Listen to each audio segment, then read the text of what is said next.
दोस्तों नमस्कार, मैं प्रफुल्ल गोलख्याल। आज पूरे देश में एक यात्रा चल रही है और यह यात्रा एक भय के दरमियान उस भय को तोड़ते हुए चल रही है। इस यात्रा को जिस तरह से हम देख रहे हैं कि बिल्कुल भयहीन, भयमुक्त होकर के यह यात्रा चल रही है। लगभग ऐसी स्थिति में जैसे सामान्य लोग चला करते हैं। मुझे अचरज होता है कि जिस परिवार ने, जिसके पिता, इसकी दादी की शहादत हो चुकी है आतंकवादी घटनाओं में, उसका वारिस इतने निर्भीक ढंग से यह यात्रा कर पा रहा है, अपने आप में यह मेरे लिए एक बड़ी चुनौती की बात है। मेरे लिए यह बहुत ही आश्चर्य की बात है। लेकिन बहरहाल मुझे मुक्तिबोध की कविता अंधेरे में याद आ रही है। और मुक्तिबोध की कविता अंधेरे में जो बहुआयामी कविता है, जो बहुस्तरीय कविता है, जिसकी विविध व्याख्याएं हो सकती है, सुविधाजनक निष्कर्ष निकालने की कविता यह नहीं है, लेकिन अपने यथार्थ को, जमीन को समझने में मददगार यह कविता है कि एक यात्रा हमारे अंदर चल रही होती है अंधेरे में। कविता का मर्म भी एक यात्रा से जुड़ा हुआ है। और वह कैसी यात्रा थी, उसमें कई जगह, कई संदर्भ ऐसे आते हैं जहां आप खींचने लगते हैं कि सामान्यतः कविता के जिस मूल स्वभाव, जिस प्रवाह की ज़रूरत हुआ करती है पाठकों को, वह लगता है जैसे दम तोड़ रहा है। लेकिन फिर जैसे ही आप आगे बढ़ते हैं, जैसे ही हम उसके पाठ को आगे बढ़ाते हैं, कविता नए संदर्भ से हमारे साथ आती है। हालांकि इसी कविता में वह बात कही गई है कि तोड़ने होंगे मठ और घर सब, उठाने होंगे अभिव्यक्ति के खतरे। इसी कविता में यह बात कही गई है, ओ मेरे आदर्शवादी मन, जीवन क्या किया, लिया बहुत बहुत, दिया बहुत बहुत कम। इसी में आगे यह भी है कि अरे मर गया देश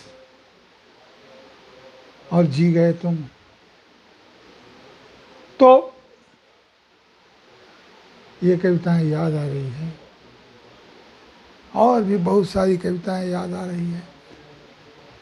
भारतीय उपमहाद्वीप के बड़े कवि फैज़ अहमद फैज़ ने तब महसूस किया था कि निशार है वतन तेरी गलियों पे, चली है जहां हवा कि कोई सर उठा के न चले। ये सर उठा के चल रही है यात्रा। सर उठाना ही जब एक बड़ी चुनौती हो जाए, आज़ादी का मतलब ही तो है सर उठाना। लेकिन जब सर को कुचल दिया जाए, उठते हुए सर को बर्दाश्त करने की स्थिति न हो, जब अभिव्यक्ति का कोई रास्ता न बचा हो और अभिव्यक्ति खतरे से घिर गई हो, और ऐसा पहली बार इस संदर्भ में नहीं हुआ है, तो मुक्तिबोध तो याद आएंगे ना। अपने भीतर भी तो एक यात्रा चल रही है ना।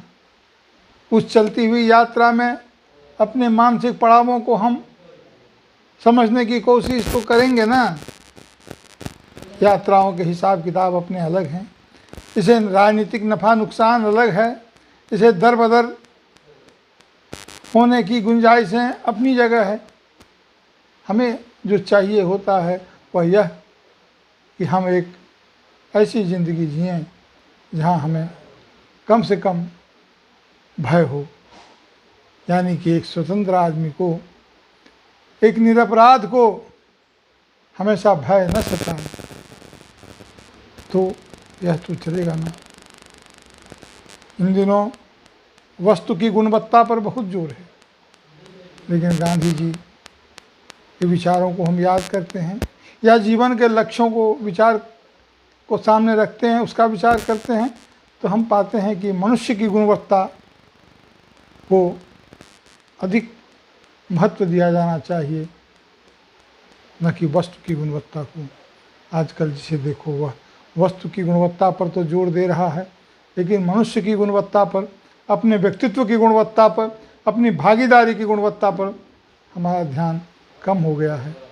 और यह एक और यात्रा है जिसे हर किसी को अकेले अकेले अपने मानस में तय करनी होगी।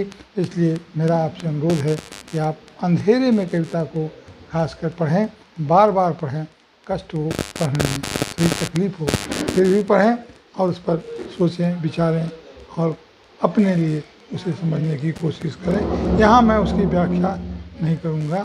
धन्यवाद।